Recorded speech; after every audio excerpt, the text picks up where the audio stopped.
Oi, pessoal, bem-vindos de volta a mais um episódio de 10 pra Vida comigo, Anne Elise. Agora, o caso que vamos falar hoje, como é que fala? É do outro lado do oceano ou além do oceano? Acho que é isso, nos leva ao Reino Unido. Sei que muitos de vocês aí são meus espectadores do Reino Unido.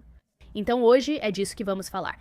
E é sobre essa jovem que tinha a vida inteira pela frente, saiu pra uma noite com os amigos pra festejar, beber, se divertir. Uma das amigas dela foi gentil o suficiente pra cuidar dela, garantir que ela chegasse em casa em segurança. Uma tragédia aconteceu. E é uma história de advertência, né? Mas infelizmente sinto que é uma que precisa de mais reconhecimento. Poucas pessoas comentaram sobre esse caso, mas alguns de vocês o pediram. É um caso triste e interessante que merece atenção. Vamos ao assunto.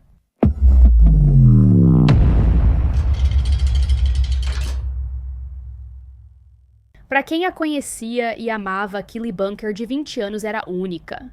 Ela era o tipo de garota que nunca poderia ser substituída. Ela era uma das pessoas mais gentis e carinhosas que seus amigos e sua família já conheceram. Ela nasceu e cresceu em Tamworth, Inglaterra, sendo muito próxima dos pais e dos dois irmãos mais novos. Isso era em parte porque ela era extremamente carinhosa e realmente fazia de tudo para cuidar dos outros, fossem eles estranhos ou não.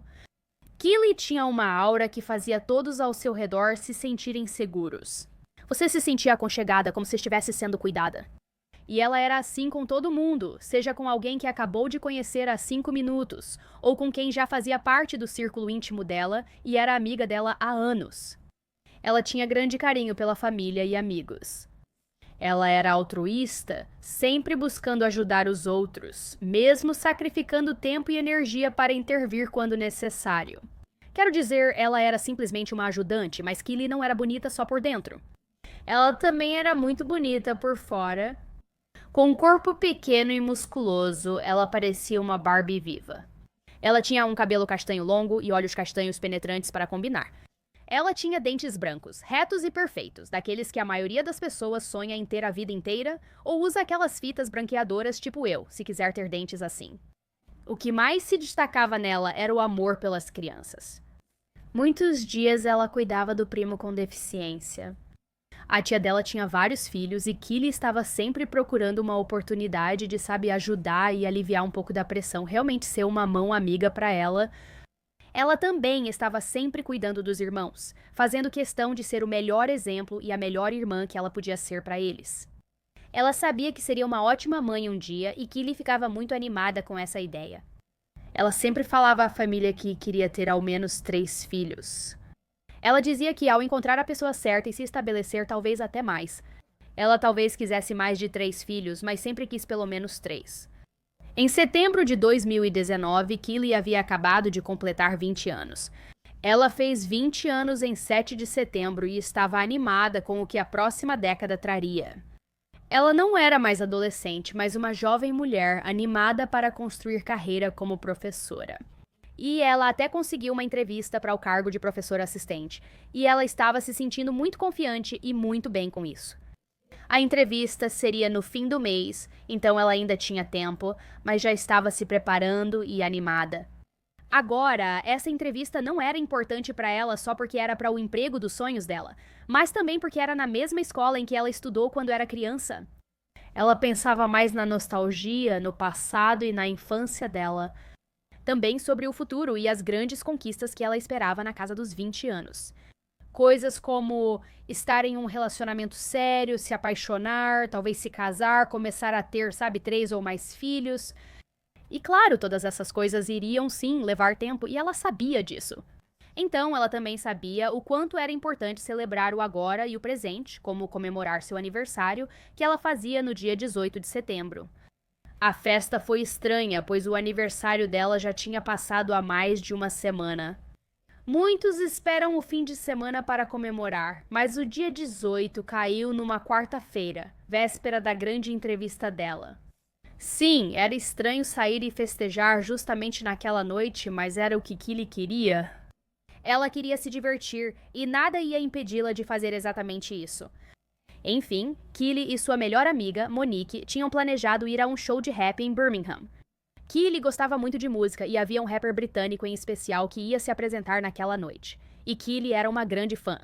Existe jeito melhor de comemorar aniversário do que em um show divertido com sua melhor amiga?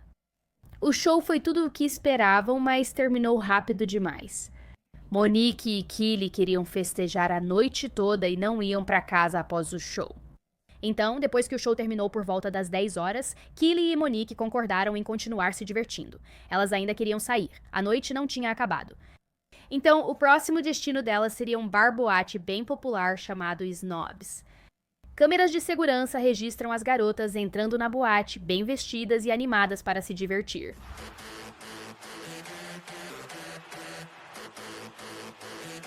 Agora, não tenho certeza se elas estavam bebendo no show antes, mas sei que, assim que chegaram ao Snobs, tomaram alguns drinks. E, pra ser específica, cada uma delas tomou cerca de 4 vodkas com Red Bull. Sei que pode parecer muito, mas Monique disse que nenhuma estava bêbada. Quer dizer, talvez um pouco alegre, mas bêbada, não. Esses 4 drinks aconteceram ao longo de mais ou menos 3 horas também, e elas ficaram no Snobs o tempo todo. Não sei como, mas em algum momento no bar, alguém se juntou às 2 garotas, tornando aquilo uma festa de 3. O terceiro amigo era Wesley Street, amigo de Kylie desde a infância, que se juntou a elas. Wesley tinha a mesma idade de Monique e Kylie. Eles não eram grandes amigos, mas se conheciam há anos e continuaram presentes na vida uns dos outros. Nesse momento, era justo dizer que eram ótimos amigos. Kylie conhecia Wesley desde os 10 ou 11 anos e Monique o conheceu no ensino médio. As duas gostavam muito da companhia de Wesley. Ele era divertido de estar por perto e sempre se soltava e se divertia, não importava quem estivesse com eles ou quem estivesse assistindo. Então, mesmo sendo só os 3, eles festejaram, dançaram e realmente aproveitaram ao máximo.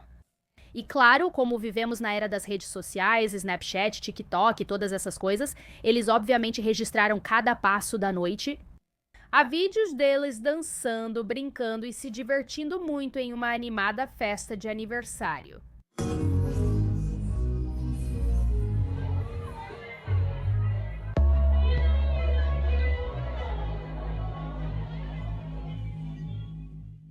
Monique comentou que Wesley era o mais bêbado dos 3 e chegou pronto para festejar. Então, para cada drink que as meninas tomavam, ele tomava 2, se não mais. Mas como toda boa noite, ela acabou chegando ao fim. E só para lembrar, eles estavam todos festejando em Birmingham, mas tanto Kylie quanto Monique moravam a cerca de 30 minutos dali, mais ou menos. Dependia se você estava dirigindo, pegando transporte público ou algo assim, mas o ponto é que era longe demais para ir a pé, com certeza. O plano era pegar o último trem para casa ou a mãe da Monique buscá-las. Mas por algum motivo, os planos delas acabaram mudando e elas decidiram pegar um táxi em vez disso. O táxi deixou Kylie, Monique e Wesley no pub Wetherspoons. Em vez de se separarem, os 3 foram juntos até a casa da Monique. Kylie deixou coisas na casa da Monique porque se arrumou lá antes do show. Ela queria pegar essas coisas antes de ir para casa. Monique implorou para ela passar a noite lá. Fazia todo sentido, porque nessa hora já eram cerca de 4 da manhã. Mas a Kylie estava determinada a ir para casa, dormir na própria cama, ter as coisas dela por perto antes da entrevista no dia seguinte, que estava marcada para as 2 da tarde. Então não era como se ela tivesse que se preocupar em dormir demais ou algo assim, mas ela queria estar preparada. Entendo o desejo de dormir bem em sua própria cama, especialmente antes de uma noite importante. Monique não gostou muito da ideia. Ela sentia que teria sido mais fácil e seguro para Kylie simplesmente ficar lá. Kylie era muito teimosa e queria isso. Ela também lembrou Monique que Wesley a levaria até em casa antes de ir sozinho. Ela disse: "Estou com o Wes, estou segura e vou voltar. Vai dar tudo certo." Agora, era difícil imaginar que alguém conseguiria proteger outra pessoa porque Wesley estava bem bêbado, daquele tipo de bêbado que precisa ficar lembrando os amigos a cada 10 minutos o quanto está bêbado. E você provavelmente sabe exatamente do que estou falando, se já ficou bêbada alguma vez. No bar, uma pessoa percebeu o quanto Wesley estava fora de si. E chegaram até a descrevê-lo como estando 9 de 10 bêbado. Na volta de táxi, elas pediram para o motorista parar porque Wesley disse que ia vomitar. Mas apesar disso, mesmo estando bêbado, ele ainda era um cara. Kylie era uma garota pequena, com 1,49 metros e cerca de 45 quilos, e ela era o tipo de pessoa que provavelmente não conseguiria se defender sozinha numa briga. Então, acho que na cabeça dela ter o Wes por perto fazia ela se sentir mais segura, não importava o quanto ele estivesse bêbado. As pessoas viam o Wes, percebiam que ele era maior e que ela estava com um cara, então não mexiam com eles. Monique e Keely se abraçaram, se despediram com um até logo, e foi isso. No dia seguinte, Monique mandou uma mensagem para Keely no Snapchat. E Keely geralmente era bem ativa no Snapchat ou no celular de modo geral, mas ela nunca leu a mensagem e nunca respondeu. Foi estranho, mas não havia motivo para pânico. Ela devia estar ocupada com a entrevista, sem olhar o celular.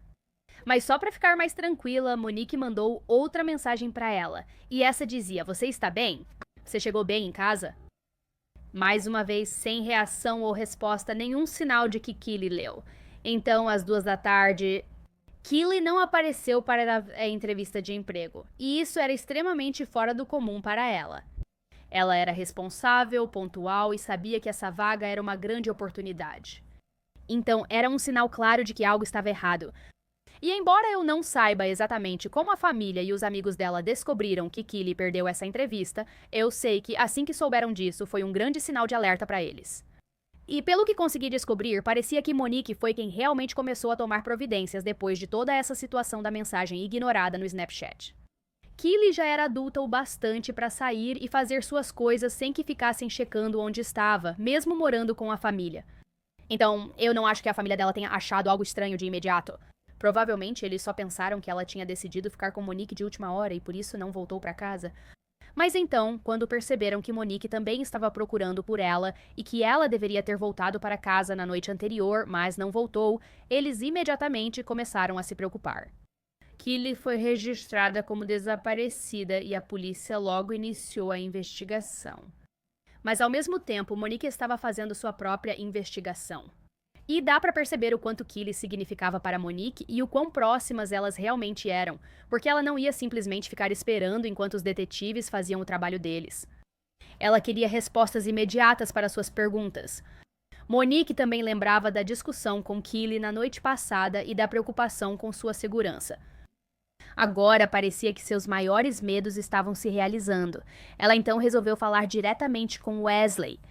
Agora, é importante notar que as 2 últimas pessoas que viram Keely, as 2 pessoas que deveriam ser algumas de suas amigas mais próximas, tiveram reações muito diferentes ao desaparecimento dela.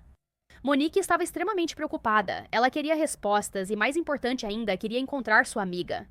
E eu não sei disso com certeza, mas também tenho que imaginar que ela provavelmente estava sentindo algum tipo de culpa. Talvez pensando consigo mesma que, se tivesse insistido um pouco mais e não deixado Keely andar sozinha tarde da noite, talvez elas não estivessem nessa situação. Curiosamente, Wesley não parecia preocupado ou aflito.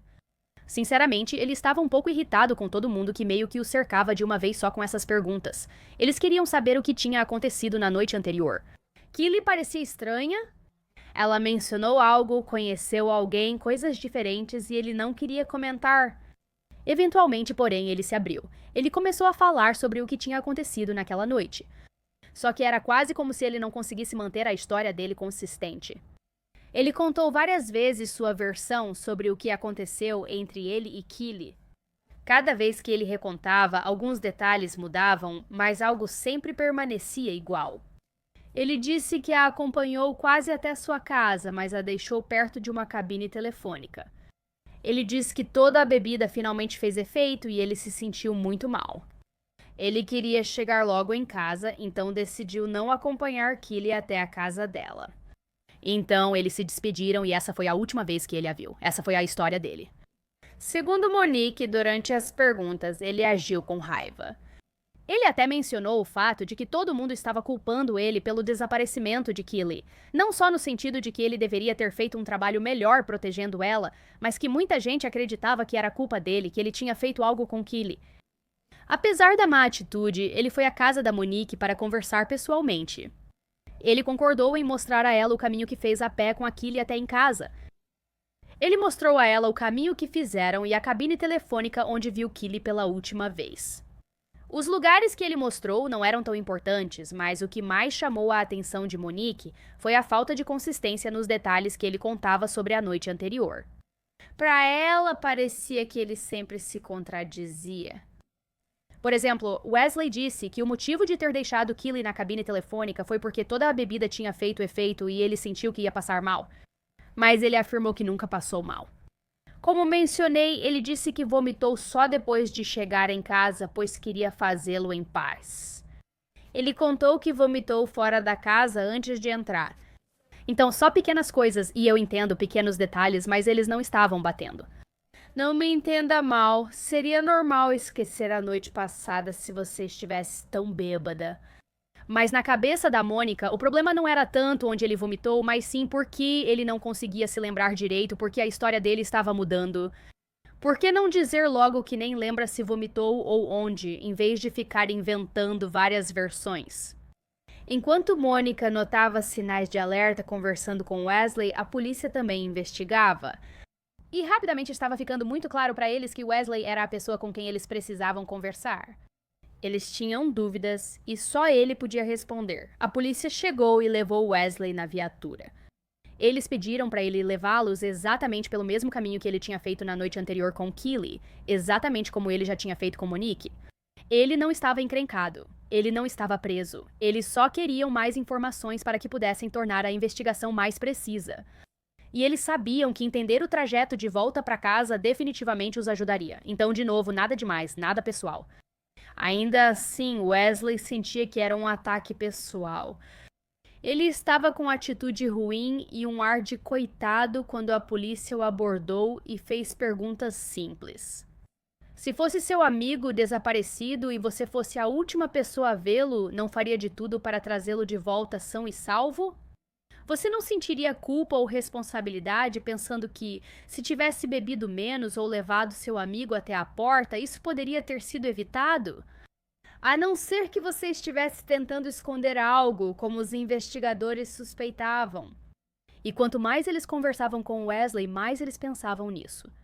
E, felizmente, os policiais que estavam com Wesley naquele momento estavam usando câmeras corporais.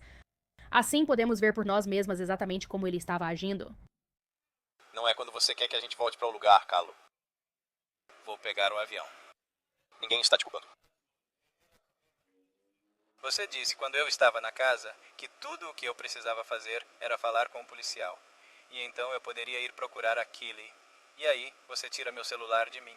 Mas, como meu colega disse, no momento você sabe, tem muita gente envolvida em o que está acontecendo, dos quais nós somos os PCs, e há pessoas muito acima de nós que estão tomando decisões.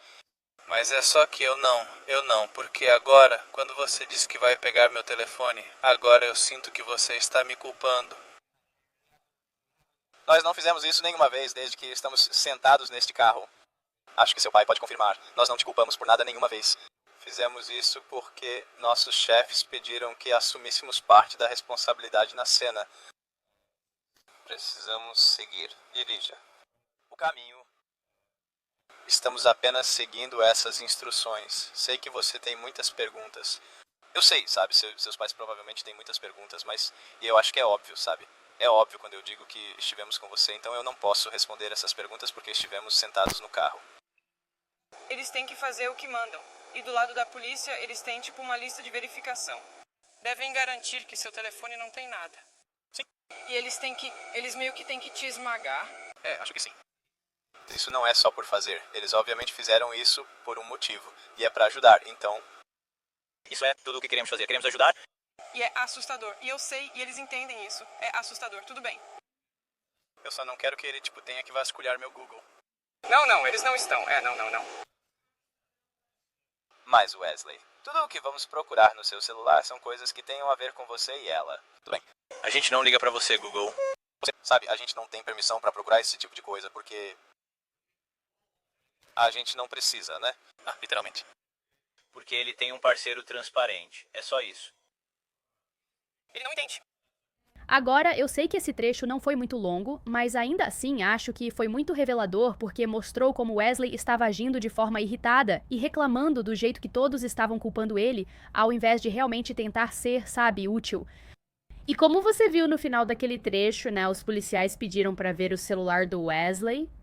E mesmo que ele parecesse um pouco resistente no começo, ele acabou entregando o celular. No entanto, o que não vimos naquele trecho foi que, aparentemente, quando pediram a senha dele, ele deu o código errado no começo. Isso poderia ser mais suspeito? Após obter a senha correta, os investigadores acessaram o celular dele. E o primeiro lugar que eles olharam, repitam comigo, histórico de buscas do Google. O Google sempre te pega. E eu nem sei mais quantos casos a gente já cobriu em que as pessoas pesquisam coisas idiotas como esconder um corpo ou como se safar de um assassinato. E o meu melhor palpite é que eles estavam esperando encontrar algo incriminador assim no celular dele para poderem prendê-lo ali mesmo, na hora, enquanto ele já estava no carro da polícia. Mas mesmo não tendo encontrado nada desse tipo, eles ainda perceberam que ele estava agindo de um jeito bem estranho. E ele estava visivelmente desconfortável com o fato de que eles estavam com o celular dele. Então, quando perguntaram por que ele estava agindo assim, por que ele estava sendo estranho, ele simplesmente disse que não queria que eles rissem dele ao verem o histórico de buscas dele. É estranho, né? Sei que algumas pessoas têm buscas constrangedoras no histórico. Eu sei que no meu caso, às vezes eu pesquiso as coisas mais estranhas no Google, tipo, o que isso significa? O que aquilo significa? Tipo, eu estou com líquido no ouvido agora, de verdade. Aí eu pesquiso, como tirar isso? Ai, isso doeu um pouco. Meu Deus, será que é o meu canal auditivo? Como é que chama isso? Será que meu canal auditivo está machucado? Isso realmente doeu? Mas, ai. Tenho muitas coisas estranhas e embaraçosas, então entendo. Mas também, em um momento pesado, assim, parece meio bizarro dizer isso, né? Tipo, eu só estou nervosa. Eu sou estranha porque não quero que você ria de mim, eu não sei. Me sinto estranha, mas o contexto importa. Quero dizer, o fato de Kylie estar desaparecida, isso importava em tudo isso. Por mais envergonhado que Wesley possa ter se sentido, assumindo que essa história fosse verdadeira, definitivamente não é tão importante quanto encontrar Kylie. Policiais e pessoas próximas a Kylie já sabiam e organizaram uma busca. Além dos amigos e da família dela, alguns desconhecidos da comunidade também se reuniram para percorrer o caminho que Wesley mostrou a Monique. Eles esperavam achar alguma pista no caminho. E enquanto procuravam, eles faziam questão de verificar todas as áreas laterais ao longo desse trajeto. Uma delas era um riacho que eventualmente fluía para dentro de um pequeno túnel. Quando o grupo de busca chegou ao riacho, eles se separaram para garantir que pelo menos uma pessoa verificasse cada lado.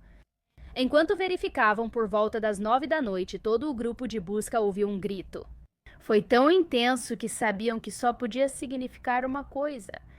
A família de Kylie identificou o grito como do tio dela, Jason Brown. Um policial fora de serviço que ajudava nas buscas depois relatou o que ouviu. E ele disse que foi um dos gritos ou berros mais horrendos que ele já ouviu na vida. E isso vindo de alguém que trabalhou na polícia e provavelmente já viu e ouviu um monte de coisas doentias e perturbadoras. E para as pessoas que estavam lá, parecia que o tempo tinha parado. Instantes após o grito, Jason exclamou: "Eu a encontrei!" Dentro do túnel, deitada de bruços na água e coberta por galhos e arbustos, estava Kylie. Ela estava morta com apenas 20 anos de idade, e eu não consigo imaginar o trauma de encontrar alguém que você ama morto. Quero dizer, já seria terrível mesmo se ela estivesse deitada ali em paz, parecendo que só tinha adormecido.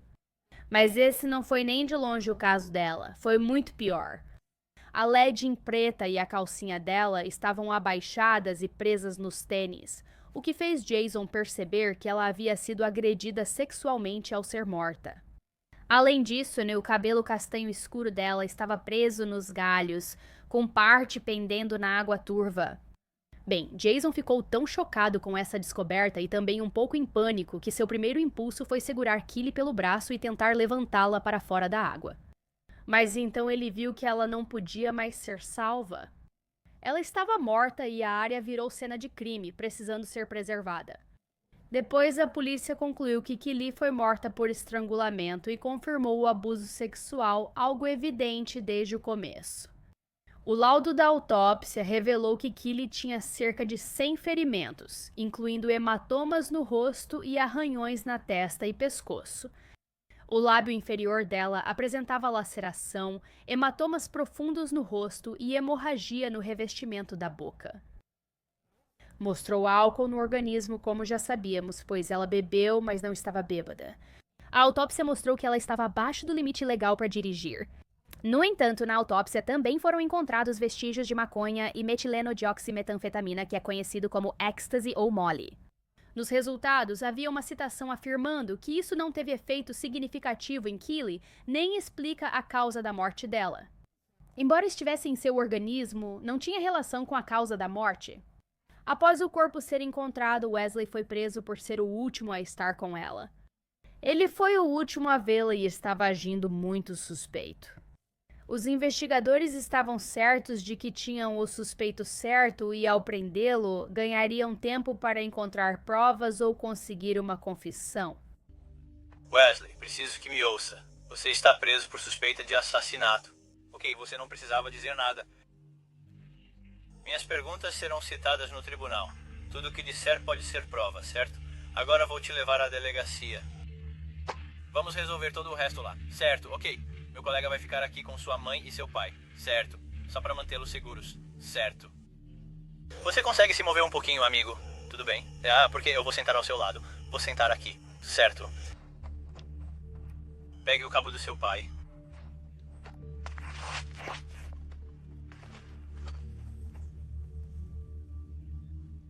Coloque o cinto. Já senta ao seu lado.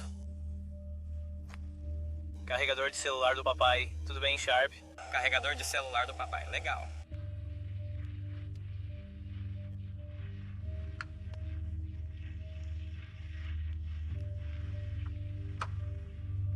Por favor, afaste-se do carro. Precisamos ir agora. Então precisamos ir agora. Você só precisa se afastar do carro para mim, por favor. Vou deixar o sargento discutir isso com você. Tudo bem?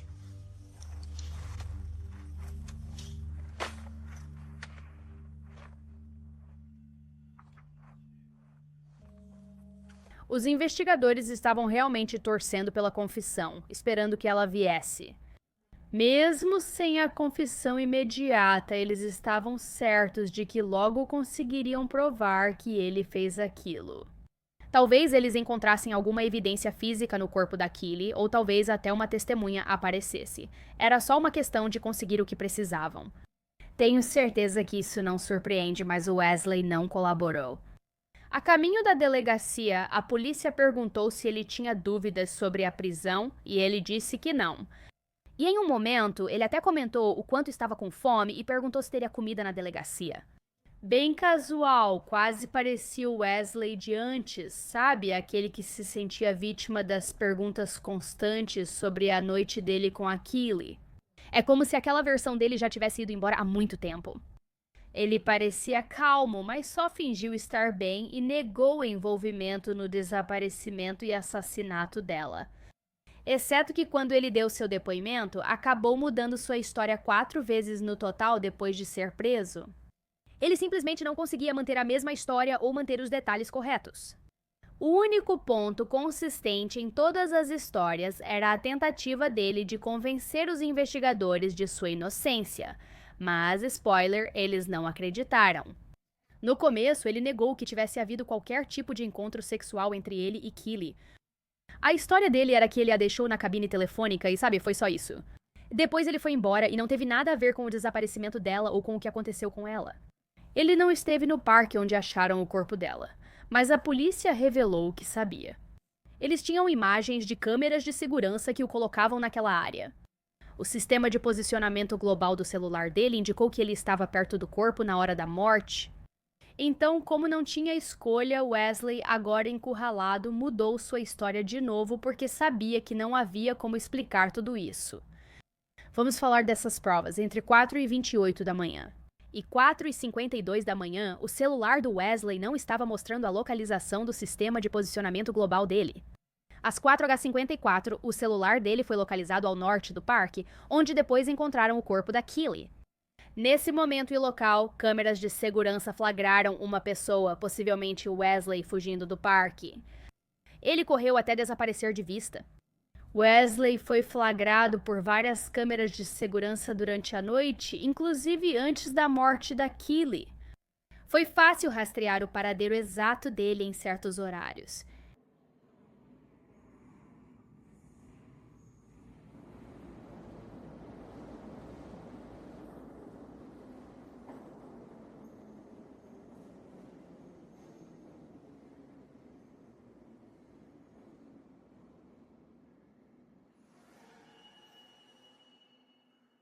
Então, agora que ele teve que enfrentar essa evidência, o Wesley afirmou que, na verdade, tinha acompanhado a Keely até o parque.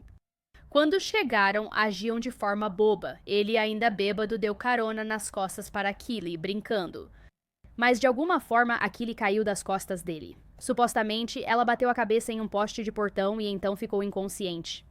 Wesley afirmou que entrou em pânico e ficou segurando a Keely nos braços, pedindo para ela acordar, mas que a única resposta dela era que as pálpebras dela ficavam meio que piscando, abrindo e fechando. Então ele disse que sabia que tinha algo realmente sério acontecendo. Aparentemente, ele chegou até a esfregar as costas e o peito dela, tentando fazer com que ela respirasse e acordasse, mas não teve sucesso. Mas ele chamou uma ambulância? Não. E quanto ao motivo ou como o corpo dela acabou naquele túnel?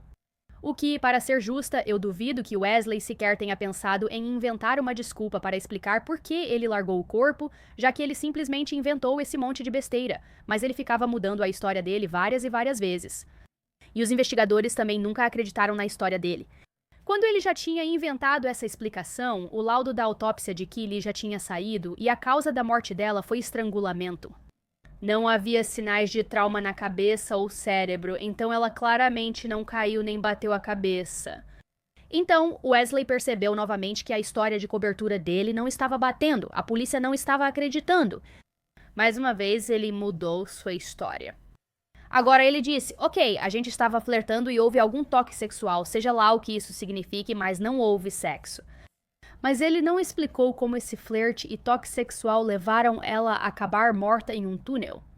Depois, a polícia examinou o corpo de Keely para buscar DNA de outra pessoa. Os resultados confirmaram que era o DNA do Wesley.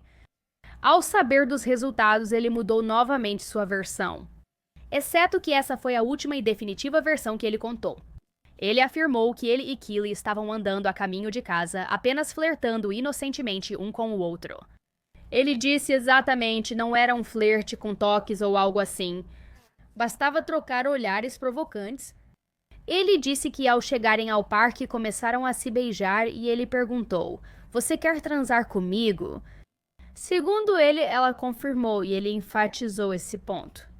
Percebi que era crucial para Wesley que a polícia acreditasse que o sexo foi consensual, o que achei um pouco suspeito. Tipo, se o sexo realmente foi consensual, ele não precisaria ficar tão obcecado por esse detalhe, né? Era como se ele estivesse tão focado em enfatizar que, sabe, que ela supostamente tinha dito sim, que isso quase faz você parar e perguntar, bom, será que ela disse mesmo? Você tem certeza? E ele afirmou que foi ela quem começou a flertar e que deixou claro pra ele que queria transar. Então, depois que ela começou, ele disse que simplesmente entrou na onda. Ele disse que durante o sexo estava com os braços ao redor do pescoço dela de forma carinhosa, não agressiva. Ele afirmou que não sabia que colocar o antebraço no pescoço dela seria um problema, até que ela parou de se mexer ou responder. E as palavras exatas dele foram que ela, abre aspas, ficou mole. Ele supostamente então percebeu que ela não estava se mexendo, respirando ou respondendo de nenhuma forma. Então ele verificou o pulso dela e não havia nenhum. Ela já estava morta e ele conta que então entrou em pânico. Como você vai de um extremo ao outro sem notar diferença até que ela fique, digamos, mole? Isso foge do meu entendimento. Mas de qualquer forma, porque ele supostamente estava tão em pânico na hora, ele afirmou que nunca pensou em chamar uma ambulância ou pedir ajuda. Ele achou melhor esconder o corpo e fingir que não tinha relação, acreditando que seria o melhor e funcionaria. Ele contou aos investigadores que então colocou o corpo dela na área do túnel e o cobriu com galhos o melhor que pôde antes de ir para casa, sair e depois dormir durante a noite. Como alguém consegue dormir tão facilmente depois de acidentalmente matar uma amiga? Esse detalhe indica algo sobre talvez a história não ser verdadeira e como ele não teve nenhum remorso e conseguiu dormir bem à noite? Eu não sei, mas na manhã seguinte ele já estava sóbrio e então estava pensando com mais clareza. Então, não muito tempo depois de acordar, ele decidiu voltar para onde tinha deixado o corpo dela e foi aí que ele quis cobri-lo com mais galhos. Ele sabia que havia escondido mal o corpo na noite anterior. E na verdade ele fez várias viagens naquele dia, indo e voltando, cobrindo o corpo dela cada vez mais. Acredito que era porque a paranoia dele só aumentava, segundo ele mesmo. Era tudo que a polícia precisava. Exceto que os investigadores já sabiam que essa história de sexo consensual era uma baita mentira. O pescoço de Keely tinha marcas de arranhões. Ficou claro que ela tentou lutar com Wesley e afastar suas mãos. Mas, infelizmente, ela não conseguiu se livrar dele antes de perder a consciência. Wesley também tinha arranhões no rosto que, segundo Monique, não estavam lá quando estavam juntos no bar Snobs naquela noite. Isso reforça a teoria da polícia de que Keely tentou se defender, já que as provas estavam no rosto dele. Amigas próximas de Keely disseram que não havia chance de ela ter feito sexo com ele voluntariamente. Nem após drinks ou a sós nunca. Como falei, elas não eram grandes amigas, mas ela via ele só como irmão, nunca de outro jeito. Agora fazia sentido ele insistir tanto que foi consensual, porque não queria admitir a verdade. Ele matou Keely durante abuso sexual. Sobre as evidências físicas, o cartão de débito de Wesley caiu do bolso dele enquanto tentava esconder o corpo de Keely. Então, além da confissão, isso o colocou na cena do crime. Os casacos dele e de Keely foram achados na área e o de Wesley tinha maquiagem nas mangas. Keely usava exatamente essa maquiagem naquela noite e câmeras de segurança o registraram na área. Uma testemunha ainda se apresentou para dizer que o viu naquela área por volta do mesmo horário. Lembre-se, o celular dele foi rastreado lá, então sim, entre 4 e 28 da manhã. Às 4h52 da manhã, o celular do Wesley não mostrava localização no sistema de posicionamento global, o que ele tentou usar como álibi, alegando não estar na área. Porém, o aparelho foi rastreado às 4h54. Então, quero dizer, parece pra mim que está tudo muito claro, né? Ele desligou o celular durante ou após o ato para encobrir, depois religou. Então, mesmo que Wesley tivesse decidido não confessar, quero dizer, não havia nenhuma chance dele escapar de nada disso. É difícil não olhar para esse ou qualquer caso de crime real e se perguntar por quê. Por que Wesley matou alguém que conhecia há anos? Por que ele se aproveitou da Keely de várias maneiras e, especificamente, abusou da confiança que ela depositou nele para levá-la para casa em segurança? Ela se sentia segura com ele e nunca pensou que estava em perigo. Às vezes, infelizmente, não temos resposta. Não é como se muitos assassinos estivessem, sabe, ansiosos e dispostos a compartilhar seus pensamentos e desejos mais profundos e sombrios. Mas depois da prisão de Wesley e da notícia sobre seu julgamento iminente estar em todos os jornais e nas manchetes do noticiário noturno, mulheres começaram a aparecer e compartilhar suas próprias experiências traumatizantes com Wesley. Como acabou se revelando, o ataque dele contra Keely pode não ter sido um incidente isolado. Supostamente, ele havia agredido brutalmente muitas mulheres. Wesley negou tudo, mas ainda assim foi acusado de 5 crimes sexuais sem relação com o caso de Keely. 2 acusações de estupro e 3 de agressão sexual. Uma das supostas vítimas tinha só 16 anos quando o ataque ocorreu em 2015. Uma tinha 15 anos em 2017 e outra 20 em 2019, ano em que Keely foi assassinada e agredida. Com esse histórico, é difícil crer que foi só um crime passional ou que Wesley perdeu o controle devido ao álcool. Em vez disso, foi quase como se, no momento em que Keely tranquilizou Monique dizendo que ela estaria segura com Wesley, seu destino tivesse sido selado. Ele sabia que a tinha sob controle e que sua guarda estava baixa. E uma das vítimas disse, na verdade, que a cobertura da mídia sobre o caso de Keely foi o que lhe deu confiança para contar sua história e buscar justiça. É lamentável vivermos em uma sociedade onde as vítimas só se sentem à vontade para falar após outra vítima tornar seu caso público. Conhecendo o tipo de pessoa que a Keely era, acredito que ela ficaria feliz por, mesmo após a morte, ainda apoiar e cuidar de outras mulheres. Não que isso torne o que aconteceu com ela aceitável, mas só que, por mais terrível que essa situação tenha sido, pelo menos algo de bom saiu disso. O julgamento de Wesley começou em julho de 2020 e durou 4 semanas. A família e os amigos da Keely se reuniam todos os dias para mostrar apoio à filha, à irmã, à melhor amiga deles. Sempre que Wesley insistia e mentia sobre Keely, o coração dele se partia novamente. A defesa alegou que, apesar de ele ter matado Keely, foi um acidente. Ele continuava dizendo que tudo foi só consequência de sexo consensual mais intenso entre eles. Tenho certeza de que a defesa sabia que estava em apuros e só torcia por uma acusação e pena menores, mas isso era improvável, já que Wesley nunca demonstrou arrependimento ou remorso. Essa mulher que confiava plenamente nele há anos agora parecia uma estranha diante de sua indiferença. Em um momento, a promotoria até perguntou por que ele insistia em mentir repetidas vezes e a resposta dele foi, abre aspas, eu não podia contar para eles que tinha dormido com ela e a estrangulado acidentalmente. Então apenas acompanhei. Wesley claramente não ligava para Keely, só para si mesmo, certo? Após tudo isso, a promotoria continuou enfatizando um ponto. Eles não achavam que Wesley fosse nenhum tipo de gênio do crime. Quer dizer, obviamente, tinha sido fácil o suficiente pegá-lo, mas também eles não achavam que ele realmente tinha planejado isso com antecedência. Ele não sabia que a noite terminaria em assassinato, agressão sexual e morte de uma de suas melhores amigas. Eles achavam que ele provavelmente estava se divertindo com Keely e Monique naquela noite, pelo menos no início. Que realmente estava sendo só um momento divertido de bebedeira até o momento em que ele ficou na posição de acompanhar Keely até em casa. Quando ele ficou sozinho com ela, sem testemunhas, decidiu ceder à tentação ou, como disseram, voltou a um padrão de comportamento. Para provar que o sexo não foi consensual, exibiram um trecho das câmeras de segurança perto do parque. Infelizmente, nós não temos acesso a esses vídeos, mas felizmente existem fontes que descrevem muito bem o que acontece no vídeo. E aparentemente é de pouco antes do assassinato de Keely. No vídeo, Keely e Wesley estão andando lado a lado, não parece nada demais. Wesley a puxa para perto com o braço ao redor dela. Keely o afasta casualmente e segue andando, saindo do quadro. De acordo com os promotores, a linguagem corporal dela não era de flerte.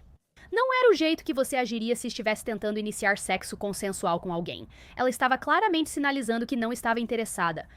Era uma forma educada de dizer, sabe? Não obrigada, e meio que se afastar, provavelmente porque Keely não queria magoar os sentimentos de Wesley, já que ela o considerava um amigo.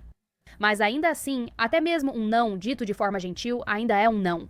A equipe de defesa dele argumentou que esse vídeo não provava nada. Em vez disso, eles disseram que nesse vídeo eles estavam, abre aspas, brincando de lutar. Ainda flertando um com o outro, fazendo aquele joguinho de difícil, seja lá o que for. E Wesley disse especificamente no tribunal que naquele vídeo Keely estava apenas provocando ele. Ele repetiu a história que já contei, matou ela acidentalmente durante relação sexual consensual. Depois, ele tentou explicar por que tirou a jaqueta dela quando descartou o corpo. E basicamente, ele disse que foi porque era uma cor muito chamativa. Ele não revelou a cor, mas disse que era muito visível na água do túnel e não conseguia cobri-la o bastante para não chamar atenção. Tenho que dizer que isso me frustra muito, porque vocês devem se lembrar que o corpo dela foi encontrado com as calças e a roupa íntima abaixadas até os tornozelos. O que significa que esse nojento, esse cara, teve tempo e cuidado para tirar a jaqueta dela, mas não se preocupou em puxar as calças dela para cima e dar um mínimo de dignidade ao corpo dela. Então, mesmo quando esse cara tentava se defender e fazer parecer que foi um terrível engano, ele continuava se entregando, deixando absolutamente claro que ele não se importava nem um pouco com Keely. Só queria se salvar. E só escuta essa frase que ele disse no tribunal e me diz se não é uma das coisas mais egoístas que você já ouviu. Ele disse, abre aspas, eu só pensava, por que eu? Eu não queria que isso acontecesse. Eu só pensava, como é que eu estou nessa situação? Você está brincando comigo? Você está de sacanagem comigo, cara? Tipo, do que você está falando? Isso não é sobre você, meu querido. Tipo, isso só me deixa tão furiosa. Durante o contra-interrogatório, ao ser questionado pela promotoria se era egoísta, ele respondeu de forma simples. Ele disse, não, coloquei ela naquele lago e tenho que conviver com isso. Agora, felizmente, o juiz e o júri não acreditaram em nada disso, tipo, nem um pouco. Então, depois de algum tempo deliberando, o júri anunciou que havia tomado sua decisão. Eles consideraram Wesley culpado. Depois veio a audiência de sentença e, como sempre, muitas pessoas se apresentaram para dar depoimentos sobre o impacto que sofreram como vítimas. E estamos acostumadas a ouvir depoimentos da família e dos amigos da vítima de assassinato. No caso de Wesley, o tribunal também ouviu as sobreviventes dos ataques relatados por ele. Uma pessoa disse, abre aspas, depois que Wesley me atacou, fiquei com medo de contar para alguém. Se algo te deixou enjoada, certamente não está certo. Outra disse que sentiu uma culpa e vergonha tão esmagadoras depois do ataque, o que infelizmente é muito comum, mas foi tanto que a vítima não fez nada. Ela só teve coragem de contar após ouvir as notícias sobre Keely. Foi nesse momento que senti todo o peso do que tinha acontecido comigo. Mas naquela época eu já tinha lidado com o meu luto de uma forma que considero muito ruim. A mãe de Keely, Debbie, falou sobre como perdeu sua, abre aspas, preciosa e linda filha e como ela desejava e esperava que Wesley nunca saísse, nunca visse a luz do dia novamente, assim como Keely nunca mais veria. Ela disse: como mãe, eu poderia mostrar 1000 imagens e dizer 1 milhão de palavras, mas nada descreveria a linda filha cruelmente tirada de seus pais, família e amigos. Keely era a jovem mais gentil, carinhosa e inocente que você poderia conhecer e estava apenas começando a sua vida. Nossas vidas foram destruídas e nunca mais serão as mesmas. Esse é o inferno que sentimos. Somos incapazes de demonstrar qualquer perdão e ao longo de nossas vidas nunca esqueceremos nossa Keely. Cristóvão, pai dela, disse: uma casa antes feliz agora está triste e vazia desde que Keely foi tirada de nós. Ele também disse que os irmãos dela eram, abre aspas, uma sombra do que costumavam ser depois da morte dela. Wesley foi condenado a 29 anos de prisão perpétua. Apesar de Keely ter recebido a justiça merecida, sua perda continuava como uma sombra sobre família e amigos. Segue a declaração da família, amigos e parentes de Keely Bunker. Keely Bunks era a jovem mais gentil e bonita que você poderia desejar conhecer.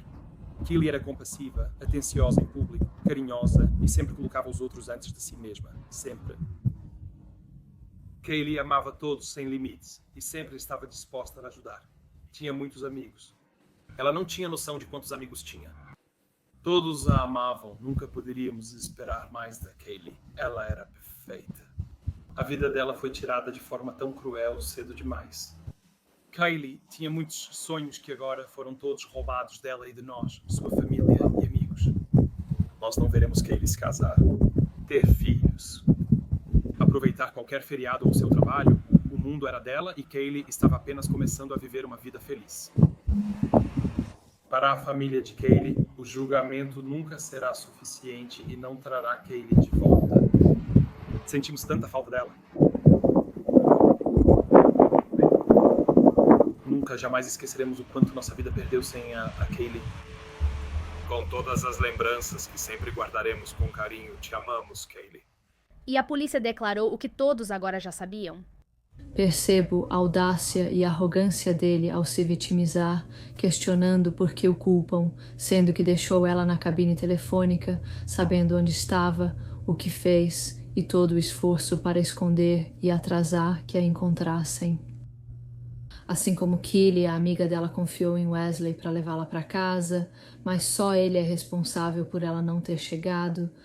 Agora, antes de encerrar, tem uma última coisa que quero abordar. Mais uma parte importante dessa história. Se você acompanha meu programa ou casos de crimes reais, sabe que a defesa de Wesley não foi única. Existem muitos caras por aí que matam uma mulher, são pegos e depois tentam dizer, sabe, que foi um acidente, que eles só estavam tendo sexo mais agressivo. As coisas saíram do controle. Você ouve isso tanto que vira clichê. Após o caso da Keely, legisladores na Inglaterra e País de Gales decidiram que já era o bastante. Eles estavam cansados de assassinos tentando usar essa desculpa para escapar das acusações. Eles propuseram um projeto de lei proibindo o uso disso como defesa. O projeto de lei foi formalmente intitulado Lei de Abuso Doméstico e foi aprovado pelo Parlamento do Reino Unido em 2021. E esse projeto de lei declarou especificamente que uma pessoa não pode consentir com a imposição de dano que resulte em lesão corporal real ou outra lesão mais grave, ou por extensão com a própria morte, para fins de obtenção de gratificação sexual. E em situações como o caso de Keely, onde ela não está aqui para contar o seu lado da história, o réu não pode se apoiar no consentimento da vítima para a imposição desse tipo de dano como parte de qualquer defesa chamada de sexo selvagem que deu errado. Agora, o assassinato de Keely não foi o único fator que levou a esse projeto de lei. Essa defesa foi apresentada tantas vezes que os legisladores perceberam a necessidade de proteger melhor as vítimas. Mas o caso dela definitivamente foi um fator e ajudou a impulsionar essa mudança? É realmente de partir o coração que a vida dessa mulher tenha sido tirada dela quando ela mal teve a chance de vivê-la. E isso tudo antes de lembrarmos que quem tirou a vida dela foi uma amiga. É triste e doloroso perceber que até pessoas próximas podem não ser confiáveis. E o motivo de eu ter dito no começo deste episódio que é um conto de advertência é porque serve como um lembrete. Quando você sai à noite, mesmo que ache que está chegando em casa em segurança com uma amiga, um Uber, seja quem for, talvez seja melhor tomar precauções extras, porque parece que nem mesmo quem está mais próximo de você é totalmente confiável. Então, muito obrigada por ouvirem a história da Keely hoje e por saberem o que aconteceu com ela. Espero que isso ajude a conscientizar sobre como mulheres jovens e qualquer pessoa podem se proteger e tomar cuidados para chegar em casa em segurança, cercadas de pessoas confiáveis. E isso é só mais um exemplo de como as pessoas podem se aproveitar facilmente, então agradeço por ouvirem a história dela. Muito obrigada por assistirem e até a próxima. Fiquem seguras. Tchau!